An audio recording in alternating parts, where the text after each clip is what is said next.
Live from Melbourne, this is 7 Afternoon News with Rebecca Maddern. Good afternoon. First at 4, the ex-boyfriend of murdered mum Ellie Price has been jailed for 28 years. Chief Crime Reporter Cassie Zervos was in court for the sentence today. Hello, Cassie. Ellie's grieving family says justice wasn't delivered today. Well, Beck, it's been 4 years since Ellie Price was brutally murdered inside her own home. But today, the young mother's killer was finally sentenced in the Supreme Court.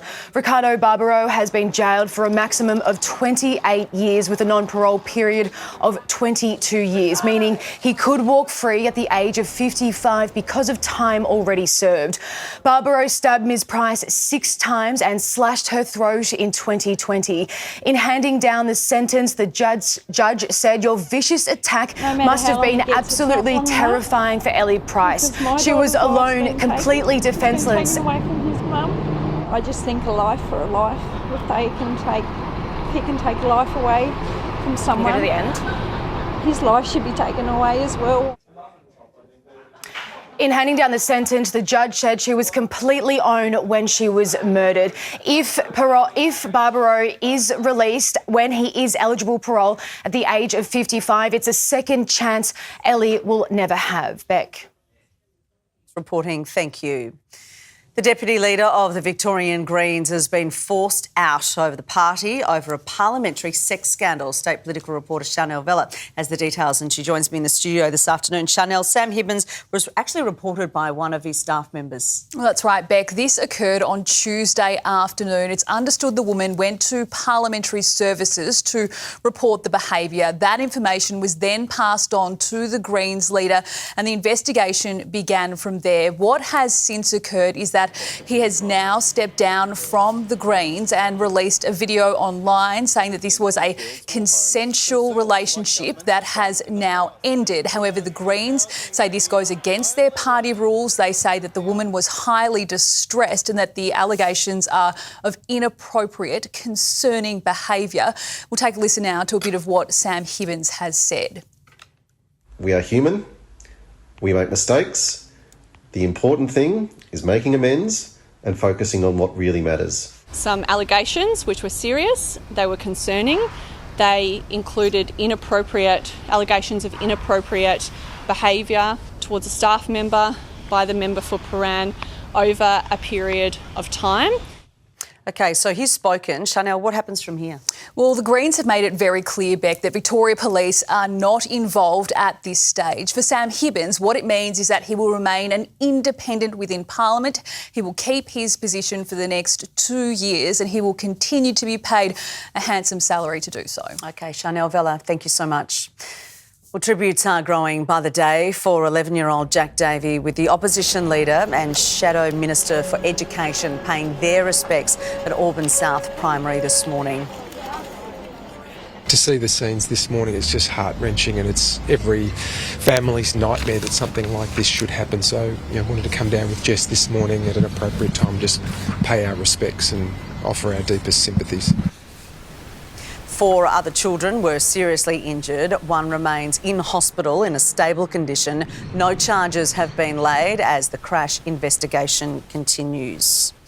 The result of the US election is set to be decided by 2 issues: illegal immigration and abortion. The Democrats have seized on comments by Donald Trump that he'll protect women whether they like it or not. Here's US correspondent Tim Lester. Good afternoon. Yes, this is the scene in the Phoenix suburb of Glendale as a crowd gathers to see Donald Trump in a forum with ex-Fox News host Tucker Carlson. Hundreds lining up to get into the forum. We've seen some already going in. A sign, if you like, of some of the excitement that the former and potential future president is generating as this campaign comes to an end. Generating excitement and also controversy, particular controversy with comments he made at a rally yesterday when he spoke about his belief that he would be a protector of women. Take a listen. I want to protect the women of our country. Well, I'm going to do it whether the women like it or not. I'm going to protect them. It actually is, I think, very offensive to women in terms of not understanding their agency, their authority, their right and their ability to make decisions about their own lives, including their own bodies. Opinion polls already making clear this election is clearly split along gender lines. Women tending to support Kamala Harris and overwhelmingly men tending to support Donald Trump. Mr. Trump himself today campaigning first in a state that's not among those 7 battleground states where most of this election has been fought, going to New Mexico to express his support for Hispanic voters there before coming here to Phoenix. Kamala Harris has already been in Phoenix, both of them then moving from here to the other western battleground state of Nevada, based largely around Las Vegas, but also one of the rallies tonight in Reno. We then expect the campaigns to concentrate their efforts in the eastern battleground states, with just 4 complete days left to campaign before America has its final voting day of the 2024 election. Thank you, Tim. Daylesford driver William Swale will not be charged again after his case was thrown out of court. Prosecutors today confirmed a direct indictment was off the table following a review of the case. Mr Swale's lawyers argue the type 1 diabetic had suffered a medical episode when he ploughed through the Daylesford pub in 2023, killing 5 people, including 2 children. The Albanese government is accusing the opposition leader of lying about his free use of Gina Rinehart's private jet. Live to Josh Martin in Canberra this afternoon. Hi, Josh. Mud continues to be thrown over the travel perks saga, doesn't it? Good afternoon, Beck. Yes, a lot of mud being thrown after the PM copped heat over allegations he solicited flight upgrades from former Qantas boss Alan Joyce, which he now denies. The script has been flipped somewhat, with Peter Dutton's affairs now in question. On Tuesday, the opposition leader said he hadn't personally asked Australia's richest person to use her private plane, but yesterday Mr Dutton admitted his office had requested mining magnate Gina Rinehart's jet for him to use free of charge to fly return from regional Queensland to Sydney for a Bali bombings memorial in 2022 when a government plane wasn't available. Labor now asking what Miss Rinehart expects in return. So the bloke who's been attacking the Prime Minister uphill and down Dale all week about this is guilty of the thing that he wrongly accused the Prime Minister of. He needs to answer the question, why did he lie? You don't need to go into bat for Upgrade Albo and his dodgy deals. He wouldn't do the same for you. I think it's pretty disappointing, Nat, that Labor is going after Peter Dutton because of a flight to the Bali bombing memorial. Beck, Shadow Transport Minister Bridget McKenzie is also staring down the barrel, yet to update her register of interests. The National Senator unsure if she's declared all of her flight upgrades, now checking records with airlines. But politicians are meant to disclose perks within 28 days. She sort of came out all guns blazing but managed to shoot her foot off. For transparency and accountability, I have to obviously update public declarations as quickly as possible. Beck, Parliament is back on Monday. Expect a lot of fireworks in question time. Sounds like it. Josh Martin in Canberra, thank you. More than 260,000 racegoers will fill the green fields of Flemington for this year's Melbourne Cup Carnival. And that is where we find Jane Bunn this afternoon. Jane, it is sunny, glorious. It all starts tomorrow with Derby Day. Oh, Beck, it does indeed. We are here at Landmark by Lexus, one of dozens of marquees that are set up for the Cup Carnival. I'm joined by culinary expert and Atlas dining chef Charlie Carrington. Hello, Charlie. Thank you so much for your time today. What is on the menu for racegoers? So on the menu this year at Landmark by Lexus, I'm doing 3 dishes. So the first course, we've got the most amazing grilled prawns from Mooloolaba, served with spring asparagus, of course, being spring season. We had to do something, that I love cooking with in spring. Then we've got a beautiful XO dressing that's made with lots of native Australian ingredients. So think some wattle seeds, some Tasmanian pepperberry, really tasty dish. Then next we're going to do some Tasmanian lamb, which I think is the best in the world, and now's the best time to be eating it as well. And we're serving that with some eggplant, some cos lettuce, an amazing sauce that we've made with a lot of fruits that we're going to basically be discarded. We've dried them out and chopped them through the sauce. So like trying to be, thinking local, sustainable with our menu this year and trying to, make something delicious, of course. Oh, that's made me very hungry indeed. How many people are you preparing to serve and just how much food do you think you're going to go through? It's about 250 people a day. So it's about 750 dishes. So it's going to be pretty busy in the kitchen over the day. So we've got 4 full days of race going. It's going to be a lot of fun. It's a pretty premium experience and I think the menu's going to shine through. Oh, sounds really great. Talk us through all the preparation that goes into feeding all of these people. So the big group's really behind it all, working alongside Lexus. Lexus are fantastic in the way that they go big. So you've seen here, I'm sure you've walked through this amazing space and I'm sure over the next few weeks, everyone will get to see what they've created. But it's the most beautiful space designed by Brem, who's part of Entrecôte. So he's done the most incredible interior design. I'm doing the food. We've got Gareth, who's making the amazing tarts and naan as well. Maybe Sammy doing the cocktails. I can't wait to have one of those, one of the best bars in Sydney. So this all sounds really, really good. Yeah. So for those that aren't lucky enough to grace the bird cage and will instead be watching this from home, what are your top tips for preparing a bit of a feast? All right. So, it is spring and I think, I've tried to keep my menu very spring focused. So that's why I've got lamb on the menu, using maybe squid or prawns on the barbecue, of course. Spring vegetables, like I love the asparagus and stuff at the moment. I cannot get enough of them. I know I've mentioned them many times, but they're so good. So, I think, it's beautiful weather. It's going to be 28 degrees. So it's barbecue weather. Let's go. That sounds great. Thank you very much for your time today and good luck with all of that tomorrow, especially with how hot the kitchen will be. It should be around 10 degrees warmer here tomorrow. I'll have the full weather details soon, Beck. All right, sounds delightful. Thank you very much, Jane and Charlie. There's still to come. Another 5 down, 25 to go as police ramp up their hunt for the Lands Expo rioters. Plus, see the moment supermarket staff are held at knife point by a clumsy thug in Diggers Rest.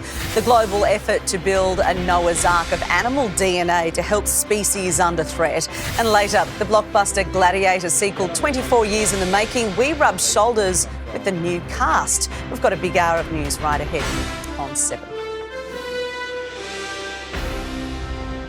The most historic US election in our lifetime. Kamala Harris versus Donald Trump. With 7's correspondents live across America, led by Michael Usher and Angela Cox, with Natalie Barr live from the White House. The only place to watch history unfold is on 7.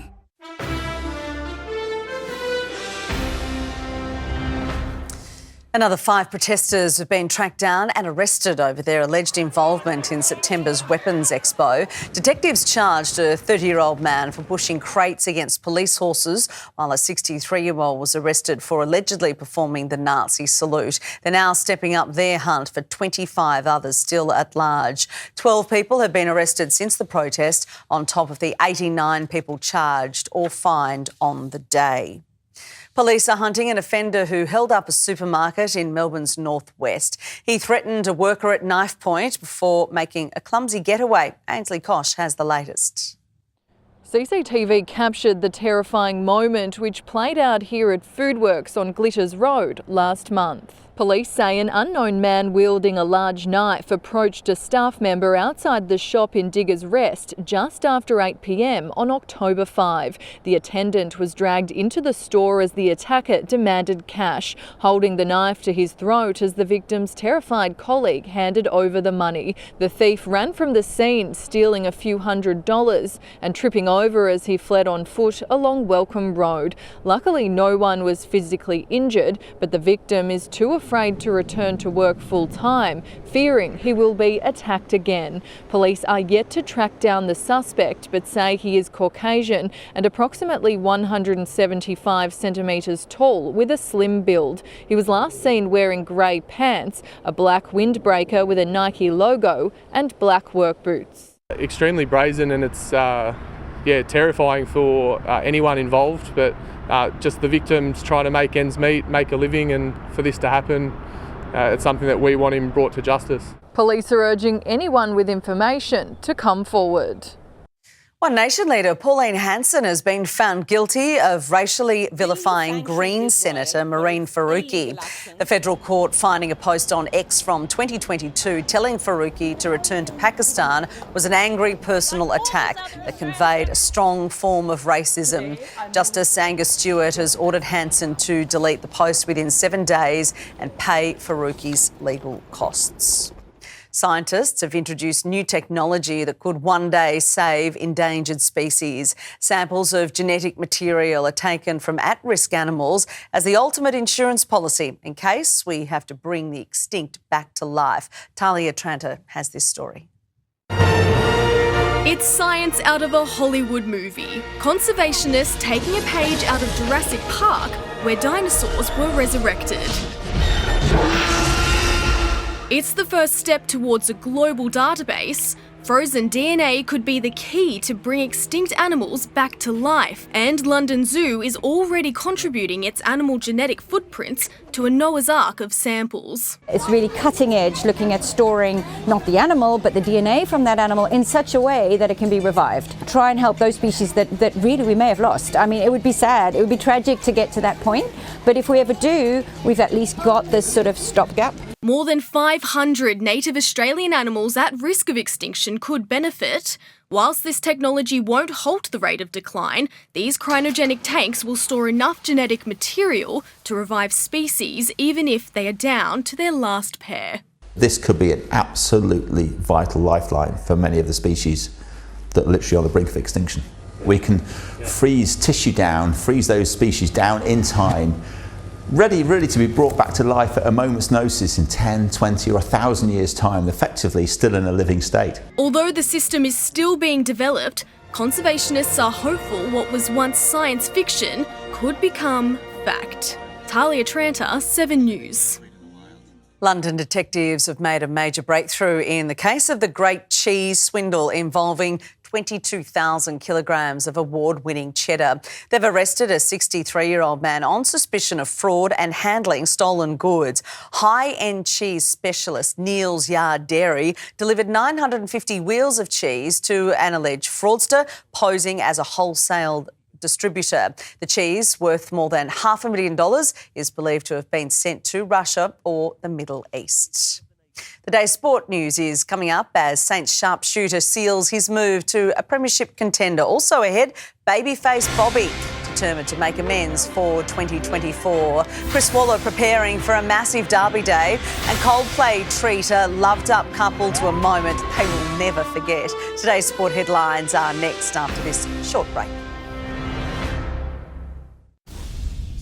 Theo Doropoulos joins us now for the day's sport. Theo, a star Saints, now in black and white. It's good news for the Pies, Beck. The key forward, Craig McRae, has indeed been asking for, with former St Kilda spearhead Tim Membry joining Collingwood on a 2-year deal. The 30-year-old donned his new colours, flanked by his family, and was shown around the club by new teammate Tom Mitchell. Have a chat, and I thought, yeah, why not? Caught up with a couple of guys in here, and then the following day had a medical, and then I think the end of that day it was all pretty much good to go. So yeah, it happened pretty quickly, and tried my best to keep it as quiet as I could, but yeah, pretty excited. Membry kicked 293 goals in 178 games for the Saints. And one of Membry's fellow forwards, Bobby Hill, is sporting a new look. The 24-year-old embracing a clean top lip, all to raise money for Movember after his own health scare in 2022. Hill admits being a September spectator was a bitter pill to swallow. Yeah, it was a bit annoying. Obviously watching Brisbane, win it, and not what we done to them the year before, and beat them twice. But again, they've congratulate them. They earned it, and 100% the way they played in that final series against Giants, and then to get into the grand final was full credit to them. And it should be fun to get back into it and go again. The Pies return for pre-season training on the 11th of Movember, I guess. Well, Chris Waller is preparing for another big weekend at Flemington. The star trainer doesn't have a horse running in the Victoria Derby tomorrow, but his 7-year-old mare, Tissue, is favourite in the Empire Rose Stakes. Everything looks well for tomorrow. She's drawn a little bit wide, but we've got James McDonald aboard. As I've said, she loves Flemington, she loves Cup Week. And the beauty of racing at Flemington is most horses get their chances. Waller has 4 runners in the Melbourne Cup, including favourite Buckaroo. Well, the Test hopefuls continue their struggles on day 2 of Australia A and India A's clash in Mackay. Nathan McSweeney fell for 39, the top score in Australia A's 195. Rising white ball superstar Matt Short is refreshingly honest about his chances of becoming a Test match opener. None at all. No, I don't think so. Look, I've played probably my better red ball cricket through the middle. It's a completely different sort of setup. Short will open in Australia's opening one-dayer against Pakistan at the MCG on Monday. Alex de Minaur will rise to world number 8, all but assuring he'll be the first Australian in 20 years to play the ATP Tour Finals. The Demon avenged his US Open defeat to Jack Draper to reach the Paris Masters quarterfinals.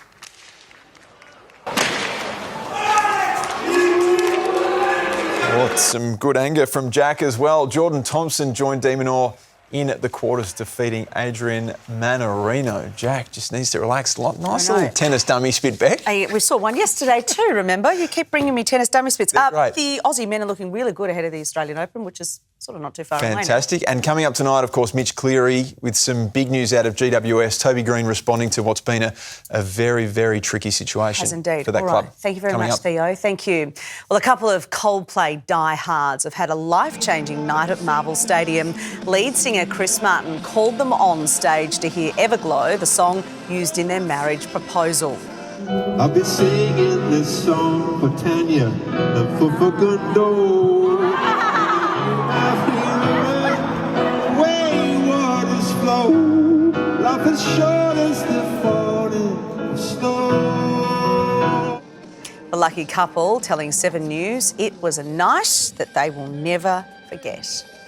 Still to come, it's every woman's nightmare, the shocking act that's landed a Melbourne rideshare driver in trouble, plus the true scale of Spain's deadly deluge revealed, and the new law allowing some cannabis users to hit Melbourne roads. We are back in just a couple of minutes' time. We'll see you soon.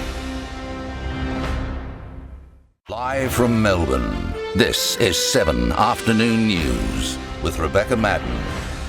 Welcome back to 7's Afternoon News, live across Melbourne. Returning to our top stories now, and Ricardo Barbaro has been jailed for nearly 3 decades over the brutal murder of his ex-partner Ellie Price. Barbaro was repeatedly stabbed the South Melbourne mother inside her home in 2020.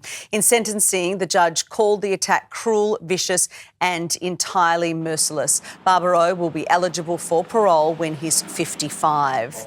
And the deputy leader of the Victorian Greens has stepped down over a sex scandal. Married Paran MP Sam Hibbins breached party room rules by having an affair with a staffer. The leader of the Victorian Greens labelling it serious, inappropriate behaviour. He will continue to sit as an independent.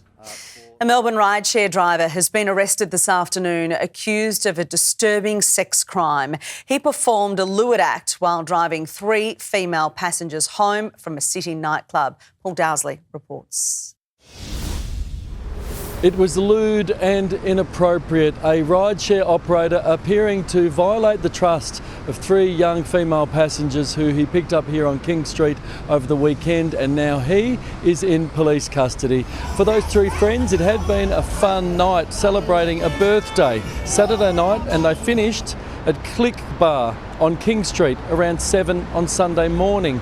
Then they ordered a DD to take them to one of their homes in Mickleham. And during that trip, the front seat passenger and one of the back seat passengers fell asleep. That's when they say the man started touching himself inappropriately. The back seat passenger, who was awake, noticed what was happening and filmed some of it. The front seat passenger later learned what had happened and says she feels violated. She's now reported it to police, who today arrested him. My friend was trying to wake me up, Christina. She was actually trying to tell me in Samoan to what he was doing, and I was waking up, so I didn't realise what she was kind of saying. It's absolutely disgusting. It's terrible, and it's horrible. DD has acted quickly. Firstly, they suspended the driver while they looked into the complaint. Now they have banned him permanently from their platform. Spain is reeling from one of its worst storm disasters after a year's worth of rain fell in just hours. Satellite images reveal the extent of the destruction in Valencia on Spain's eastern coast. These photos were 2 weeks apart. Cars can be seen strewn across roads, while roads, farmland and buildings appear to be submerged. Ben Downey is on the ground and filed this report. It's difficult to put the devastation into words. This snapshot here, though, might illustrate just a fraction of it. Have a look at this. Cars thrust together. Scenes like this really all across Valencia and southeastern Spain. There are tons of steel and concrete and vegetation just squished together. It's not just blocking roads where we are now, it's also blocking entrances to homes, residential blocks. When those floodwaters rose, this is what trapped the people inside their homes. 158 people at least dying due to this disaster, 40 of them at least in Port, the town we are now, including a family of 8 that was trapped inside a garage as the floodwaters rose. Fueled by nearly 500 millimetres of rainfall falling in just under 8 hours, caused by what's called a cold drop, where polar winds collide with clouds, dropping all of the moisture that's hanging above Spain on top of the region. Really something it wasn't able to prepare for. That's why helicopter crews have had to pluck people from those floodwaters, and when they survive, well, very often they don't have much of a home to return to. It's either been devastated by floodwaters, sometimes they can't even enter because of all this debris, and even if they can find their way inside, well, they also have to battle a supply shortage. Finding food, fresh and clean water as well is also a real battle for people as the humanitarian crisis takes over from the natural disaster. We're about to enter the second day of national mourning of 3 here in Spain as people just try and put one foot in front of the other. Thank you so much, Ben. A Carlton fan accused of throwing a bottle at an AFL umpire says there's not enough evidence to prove he did it. Alexander Gruteria fronted court this morning, charged with multiple offences over the incident at Marvel Stadium in August. His lawyer argued identification was an issue because no security footage captured who threw the bottle. The Northcote man was handed a life ban from all AFL matches. He'll return to court in January. Victorians will no longer automatically lose their licence if they're caught driving with medicinal cannabis in their system. Instead, Victorian magistrates will be given the power to use sentence discretion. Legalised cannabis MP David Edershank joins me now in the studio. David, really appreciate your time coming in on this Friday afternoon. In what instances will drivers be able to keep their licence? Well, in any situation where they're tested by police and they test positive for THC from cannabis, they will now have a right to go before a magistrate and the police will have to prove that those people are impaired, because it's not the cannabis that's in your system that's the problem, it's impaired driving. That's the safety risk. And so what this amendment does is switch to safety and impairment rather than just the presence of the drug in your blood. OK. So what will this mean for people who are using the treatment for conditions, whatever they're using it for, terrible pain, cancer, MS? What will it mean for them? Well, a lot of people, Rebecca, are on very damaging drugs, like opioids, benzodiazepines. And for them, and not for everyone, but for a lot of them, cannabis provides a much gentler and non-addictive alternative. Yep. But they face the fear of being picked up by police because it stays in your system for weeks after you've taken it, even though any impairment from the drug probably only lasts a couple of hours. OK. Can Victorian drivers who are not taking medicinal cannabis and who are 0-0 are driving around, can they be assured that when they're on the road, the people that are taking medicinal cannabis is not affecting them? I don't think we can ever give a guarantee like that. But obviously, I mean, in terms of our position, it is that if you're impaired, irrespective of whether it's cannabis, alcohol, fatigue or any other number of factors, you shouldn't be on the road. You're a risk to yourself and to others. But if a person is on medicinal cannabis and they listen to their doctor and they listen to their pharmacist about how to take it and when they're safe, then that should be a minimal risk, and that's what we're all after. When is this likely to come into effect, this law? So it went through the Legislative Council last night, and which is why I'm looking a little bleary. It was pretty late. It was late? It was late. And then it'll go to the Legislative Assembly in 2 weeks, and it will become, if it's passed there, and we're confident it will become law on the 1st of March next year. OK, is this much relief for a lot of people? Huge. We've been inundated today with people who've just either been risking their licences for extended periods, but they want to stay on medicinal cannabis.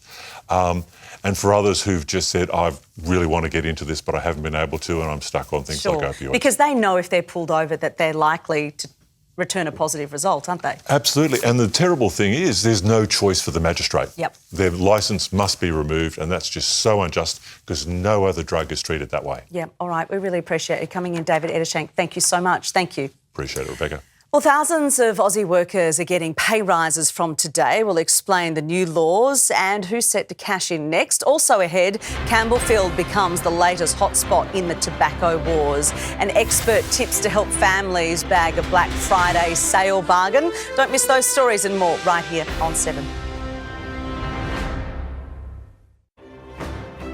Police are hunting the arsonists who destroyed a tobacco shop in Campbellfield. They drove a car into the building before setting it alight. Crews are responding to incidents much like this quite often, so we're used to the hazards involved. More than 100 tobacconists have been torched in Victoria in the past 12 months. Pay rises worth thousands of dollars a year are flowing through to workers under so-called same job, same pay legislation. Blake Johnson explains the new rules and who's in line for a pay packet boost.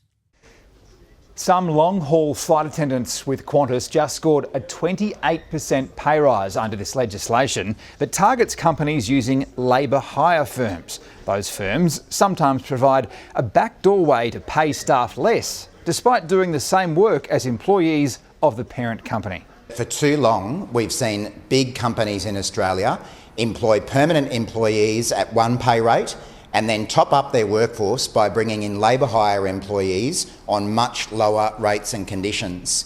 The same job, same pay laws affect around 800 Qantas cabin crew, 320 workers at a mine in Queensland who will receive up to 20 grand a year more, and staff at a Queensland meatworks who can expect pay rises of up to 25%.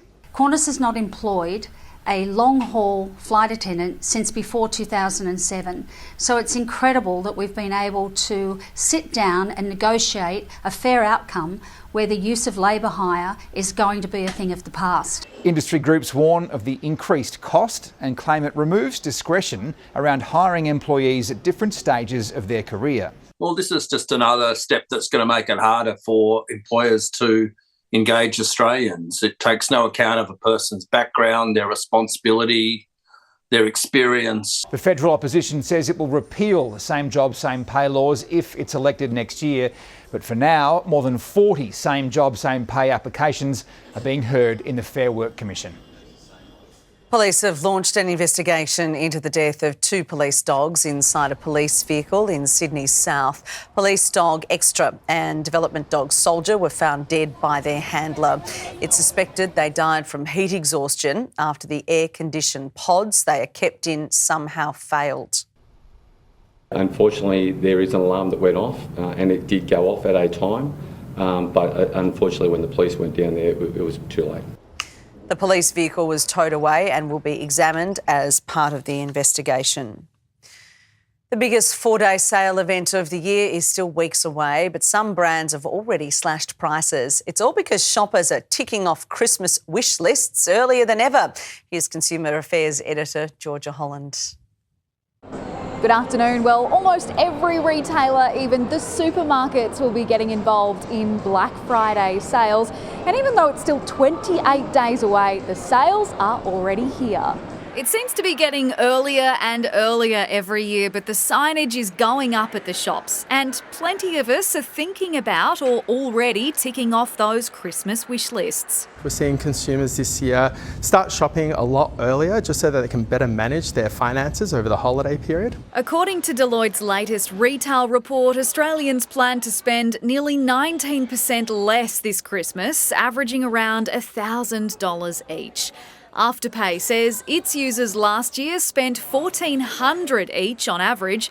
They're predicting spending to remain the same again this year, if not edge a little higher. Set a budget for yourself, don't go over that budget, then create a bit of a wish list of all the items that you want to purchase. Make sure that you set price alerts, do a bit of research to see where those products might be available, and then when they go on sale, shop while the iron is hot. So what are the best deals right now? I'll have those details for you tonight in the news at 6. Victorians have reached a major recycling milestone with 1 billion containers returned during the first year of the state's deposit scheme. The state government says 1/3 of containers have been saved from landfill. It also means $100 million have been returned to Victorians' pockets and about $950,000 to charities. The biggest week of returns was following the AFL Grand Final. It was one of the biggest films of a generation. Now there's a new Gladiator entering the arena. 7 News sat down with the new cast, and we'll cross back to Jane Bunn for your all-important weekend weather forecasts. The most historic US election in our lifetime. Kamala Harris versus Donald Trump. With Seven's correspondents live across America, led by Michael Usher and Angela Cox, with Natalie Barr live from the White House. The only place to watch history unfold is on 7. The highly anticipated sequel to Gladiator is about to hit our screens 24 years after the original. The star-studded cast sweltered through the heat in Morocco and Malta to film the blockbuster. Angelique Opie caught up with some of the actors, including leading man Paul Mescal.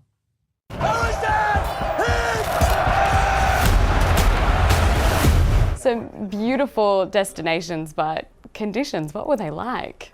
Conditions were beautiful for like weekends when you're not rolling around in the sand and sweating copious amounts when you're fighting. Paul, how was the adrenaline during those fight sequences? The first couple of fights, the adrenaline is like through the roof. But then there was a period of time when we were in the Coliseum and it was about 3.5 weeks of like back-to-back fighting. So at that point it's hold on for dear life and get your physiotherapy done in the evening and go again the next day. He would do the entire sequence from beginning to end for all of the takes on us up in the Royal Box. And because I loved it. Yeah. It will carry you. The life-sized monkey, your co-star, what was that like? She's fantastic. The actress, monkey actress, it's a real monkey and her name is Sherry. She's playing Dondis in the film. Paul was doing his gladiator training and I was doing monkey training. The qualities that Maximus and Lucius share, can you tell me a little bit about them and how would you describe Lucius's demeanour? It's really interesting because you obviously, he's got an inbuilt genetic kind of relationship to Maximus, but he's not aware of it. So that was kind of why I avoided kind of overly referencing Maximus, because Lucius isn't aware of who his father is. Rave reviews, talk of award season, how does that sit with you all? Relief. You know, I think we were all sort of like aware just how high the bar was. We all came on there willing to like literally like put everything out there for the film. Gladiator II is in cinemas on November 14. Looks pretty good, doesn't it? Let's cross to the traffic chopper now for a quick look at our roads. Good afternoon, it's Ian in the Tasman Butchers traffic chopper over the Westgate Freeway where it's at a standstill in both directions. Outbound is very slow from the main tunnel through to the Princess Freeway. No crashes causing this delay, just people starting their long weekend early. Tasman Butchers source directly from local farmers and prepare their meat fresh in-store every day. For the widest range of quality cuts at the best value, visit tasmanbutchers.com.au. Have a great weekend. Well, returning now to Jane Bunn at Flemington. Jane, you've got a head start, so to speak, on all of us. What can we expect for Derby Day? Beck, temperatures rise around 10 degrees warmer than today. We are set for a warm and mostly sunny race day. For much of today, it has been 15 or 16. While it looks lovely out there, the wind makes it feel more like the low teens or even single digits. But this is the end. There is none of that chill tomorrow. Murky clouds spread across Melbourne once again for a grey morning. But as promised, it cleared during the afternoon with bright sunshine appearing. That cloud stretched across southern Victoria, but as our winds are southerly, it stops right at the ranges. There was not a cloud in the north, but the breeze is cool. High pressure began the day back over to our west, pushing cool air up and over us. But that high is on the move and it quickly passes through. It'll be out to our east tomorrow, introducing warm northerly winds. But the next cold front isn't far away, crossing the Bight. Now, this is great timing for Derby Day. In northerly winds, Flemington has a different feel. It's warm and sheltered as everyone is looking south to the track. The approaching cold front fills the sky with sheets of high cloud. That lets lots of sun shine through, so keep hydrated and sun smart. That cloud will also act like a blanket tomorrow night, remaining up above 20 degrees. Then the cool change arrives on Sunday morning. We go through the roller coaster once again with pleasant weather back here just in time for Cup Day Tuesday. Around the nation, after wild storms in Brisbane tonight, tomorrow is milder and showers passing through. Grey skies in Sydney with showers mainly early. Temperatures are jumping up in Adelaide, 35 on a hot Saturday. Perth is mild and showery. To Victoria, there's no wet weather at all statewide. Clear sunshine before sheets of high clouds sweep in from the west. Winds are northerly, letting temperatures jump up. We range from the mid-20s, that's at the coast, to low 30s in the northwest. In Melbourne, it is a cool start to the day, but temperatures rapidly rise. We're heading for a top of 26 degrees, which is about 10 degrees higher than today. We are mostly sunny, and Beck Flemington will be very merry with such a great day in store at Flemington, and then back again by Tuesday. It's looking absolutely great. Oh, what a beautiful forecast. Thank you so much, Jane. Thank you. Well, coming up in 7 News at 6 with Peter Mitchell, Toby Green breaks his silence on the GWS dress-up party scandal, a Mitch Cleary exclusive. Plus, the Australian seniors getting out of their comfort zone to help save lives, and the new high-tech way to shop in-store. It is all ahead in 7 News at 6 with Peter Mitchell. And that is all from Melbourne's afternoon news. Thank you very much for your company today. I'll be back alongside Mike Amor tomorrow night from 6. Until then, please take care.